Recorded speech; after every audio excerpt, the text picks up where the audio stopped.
नमस्कार दोस्तों, आज की अपनी हरियाणा जीके की क्लास में हमने हरियाणा और पंजाब हाई कोर्ट के बारे में अपनी बातों को बीच में छोड़ा था, उनको आज कंप्लीट करेंगे और अपने टॉपिक को कंप्लीट करने की कोशिश करेंगे। तो इसमें हमने कुछ जो फैक्चुअल क्वेश्चंस थे हमारे हरियाणा के पेपर के लिए ज़रूरी और कोर्ट से संबंधित, उनके बारे में हमें बात करनी है।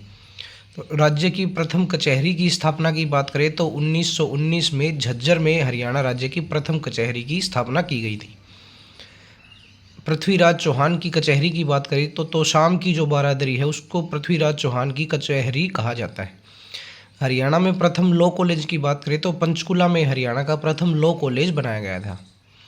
हरियाणा की प्रथम महिला लॉ यूनिवर्सिटी की बात करें तो doctor Bhimrao Ambedkar law university Sonipat में, जो कि हरियाणा की प्रथम महिला लॉ यूनिवर्सिटी है।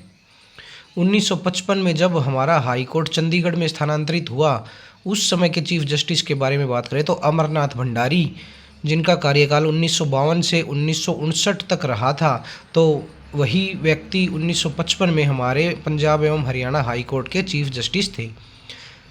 संविधान लागू होने के समय यानी 26 जनवरी 1950 को हमारे पंजाब एवं हरियाणा हाई कोर्ट के चीफ जस्टिस की बात करें तो श्री एरिक वेस्टन उस समय हमारे पंजाब एवं हरियाणा हाई कोर्ट के, जिसको पंजाब हाई कोर्ट उस समय बोला जाता था, उसके मुख्य न्यायाधीश थे। हरियाणा में पहली चल न्यायालय यानी मोबाइल कोर्ट की बात करें तो मेवात में 2007 में स्थापित की गई थी। लाहौर उच्च न्यायालय जो पाकिस्तान को प्रदान किया गया, क्योंकि उस समय जब हिंदुस्तान और पाकिस्तान का बंटवारा हुआ तो लाहौर में जो उच्च न्यायालय था एक लाहौर में ही रह गया और अपने पंजाब क्षेत्र के लिए जो था उसको शिमला में स्थापित किया गया।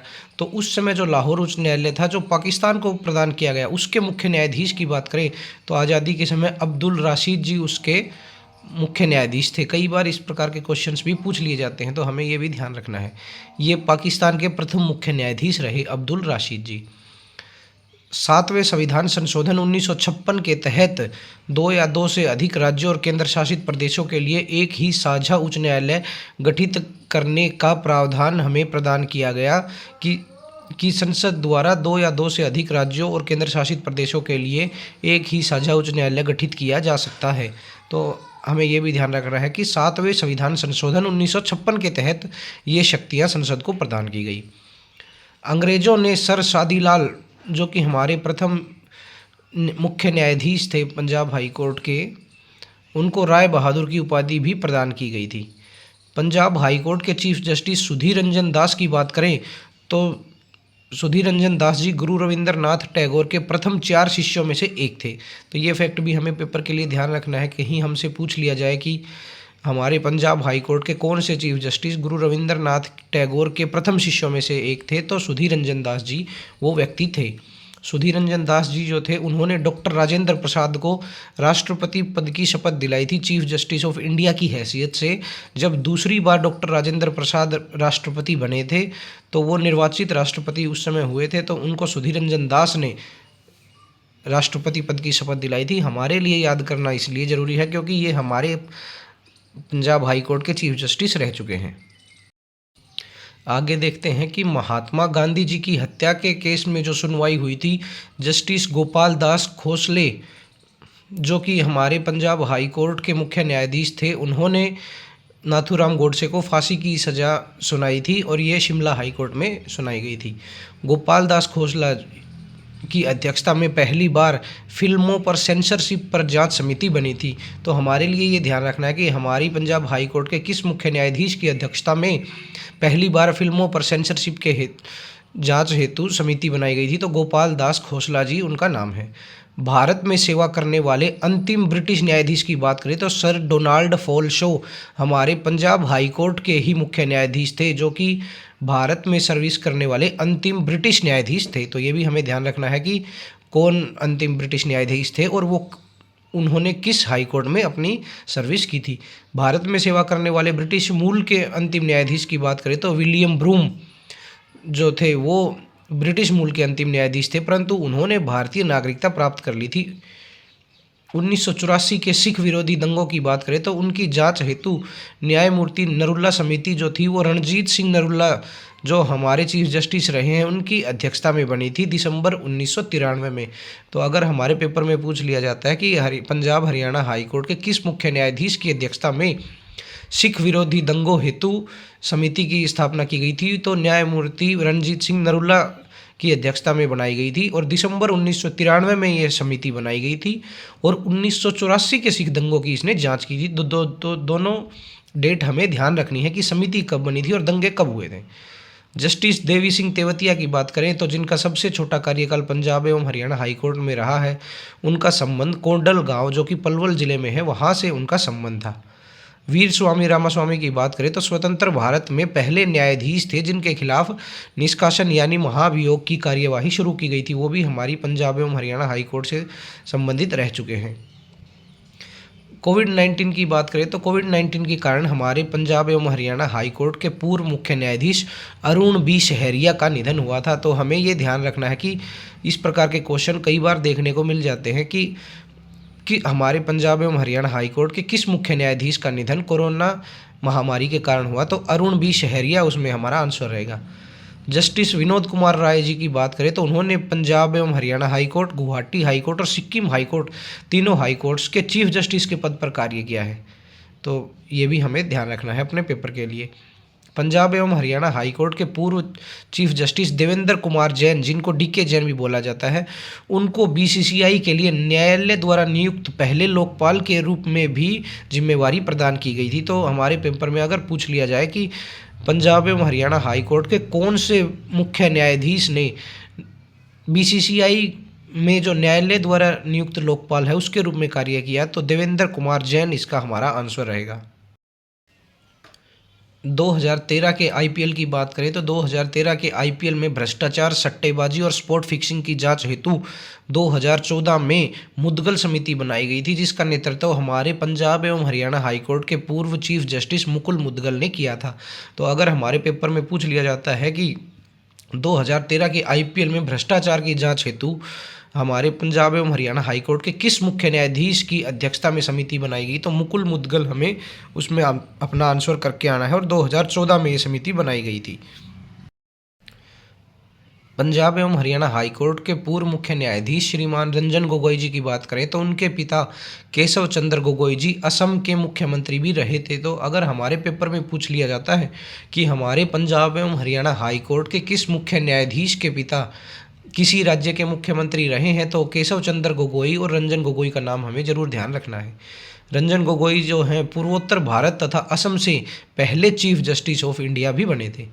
पंजाब एवं हरियाणा हाई कोर्ट के पूर्व मुख्य न्यायाधीश अर्जन कुमार सिकरी, जिनको एके सिकरी भी कहा जाता है, उनकी बात करें तो 2019 से वे सिंगापुर अंतर्राष्ट्रीय वाणिज्यिक अदालत, जो कि सिंगापुर सर्वोच्च न्यायालय का एक भाग है, उसमें एक अंतर्राष्ट्रीय न्यायाधीश हैं। इन्होंने 2 अगस्त 2019 को सिंगापुर के राष्ट्रपति द्वारा शपथ ग्रहण की थी। तो हमें ध्यान रखना है कि हमारे हरियाणा का कौन सा पूर्व मुख्य न्यायाधीश किसी अंतर्राष्ट्रीय वाणिज्यिक अदालत में कार्यरत है, तो अर्जन कुमार सिकरी, जिनको एके सिकरी भी कहा जाता है, वो हमारा आंसर रहेगा। जस्टिस शील नागू जो वर्तमान में हमारे चीफ जस्टिस हैं, उनकी बात करें तो दिल्ली हाई कोर्ट के न्यायाधीश यशवंत वर्मा के आवास पर जो नकद बरामदगी हुई थी उसकी जांच हेतु गठित पैनल के सदस्य भी इनको नियुक्त किया गया था, जस्टिस शील नागू जी को। जब हम कोर्ट्स का और वकीलों के बारे में अध्ययन कर रहे हैं तो बार काउंसिल के बारे में अध्ययन करना भी अपने आप में एक महत्व रखता है, क्योंकि बार काउंसिल जो है ये वकीलों से संबंधित काफ़ी सारे कार्यों के लिए जिम्मेवार है। वकीलों का नामांकन करने के लिए, उनके आचरण की निगरानी करने के लिए, उनके ऊपर अनुशासनात्मक कार्यवाही करने हेतु और वकीलों के हितों की रक्षा करना तथा बार काउंसिल ऑफ इंडिया से पूरे इंडिया के वकीलों का संबंध स्थापित करने के लिए बार काउंसिल एक बड़ी ही अहम संस्था है। तो इसकी स्थापना की बात की जाए तो अधिवक्ता अधिनियम 1961 के तहत, और अगर और डीप में पूछ लिया जाए तो उसकी धारा 3 के तहत 1961 में पंजाब एवं हरियाणा बार काउंसिल की स्थापना की गई थी। इसके कार्य हम देख चुके हैं। ये क्या है कि राज्य बार काउंसिल जो है भारतीय बार काउंसिल में अपने एक प्रतिनिधित्व का चुनाव भी करती है। इसके सदस्यों में एक अध्यक्ष होता है, एक उपाध्यक्ष होता है जिनका ये चुनाव करती है, और इनका कार्यकाल 5 वर्ष का रहता है। बार काउंसिल के प्रशासनिक मुखिया की बात करें तो जो सचिव होते हैं वो इसके मुखिया रहते हैं, प्रशासनिक मुखिया। पंजाब के महाधिवक्ता और हरियाणा के महाधिवक्ता यानी एडवोकेट जनरल इस बार काउंसिल के पदेन सदस्य भी होते हैं, पंजाब एवं हरियाणा बार काउंसिल के। वर्तमान के सदस्यों की बात करें तो वर्तमान में जो पंजाब एवं हरियाणा बार काउंसिल के अध्यक्ष हैं श्रीमान राकेश गुप्ता हैं। उपाध्यक्ष जो हैं श्री अमित राणा हैं। मानद सचिव की बात करें तो सुरिंदर दत्त शर्मा जो हैं वो मानद सचिव हैं। भारतीय बार परिषद में पंजाब एवं हरियाणा बार काउंसिल के जो सदस्य हैं सुवीर सिद्धू जी हैं। मुख्यालय की बात की जाए तो पंजाब एवं हरियाणा बार काउंसिल का मुख्यालय लौ भवन सेक्टर 37A चंडीगढ़ में इसका मुख्यालय है। जब हम बार काउंसिल के बारे में पढ़ रहे हैं तो एक बार एसोसिएशन जो है वो हमें काफ़ी कंफ्यूज करती है, तो हमें ध्यान रखना है कि बार काउंसिल जो है एक वैधानिक संस्था है, जबकि बार एसोसिएशन किसी भी कोर्ट में वकीलों का एक संगठन होता है, जिस एक प्रकार की यूनियन लगा लीजिए इसको। बार काउंसिल जो है रेगुलेटर ऑफ एडवोकेट्स है, जबकि बार एसोसिएशन इनकी एक रिप्रेजेंटेटिव बॉडी है जिसको ये अपने हित के लिए बनाते हैं।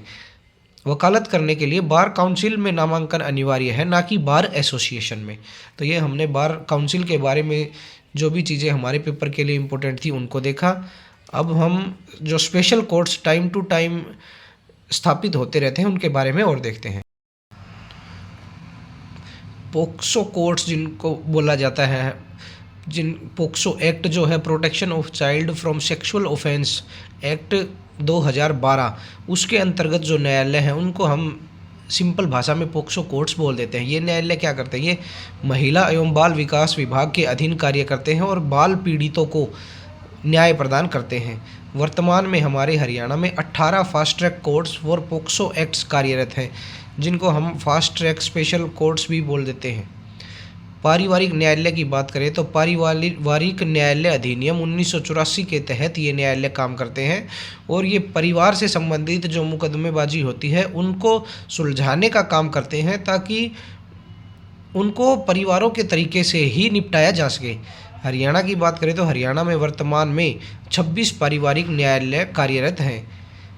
पारिवारिक न्यायालय के एक्ट की धारा 3(1) की बात करें तो उसके तहत राज्य सरकार के लिए अनिवार्य है कि 10 लाख से अधिक जनसंख्या वाले शहर में पारिवारिक न्यायालय बनाया जाए, ताकि जो लोगों की आपस में जो मुकदमेबाजी होती है उसकी और परिवारों में जो मतभेद चलते रहते हैं उनमें थोड़ा सा डिफरेंस हो सके और उनमें न्याय प्रदान करने का तरीका भी डिफरेंट ही रहे।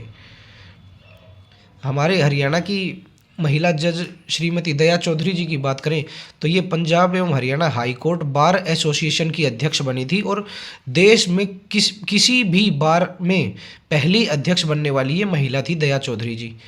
ये 40 वर्ष की आयु में सबसे कम उम्र में अध्यक्ष भी बनी थी किसी बार एसोसिएशन की।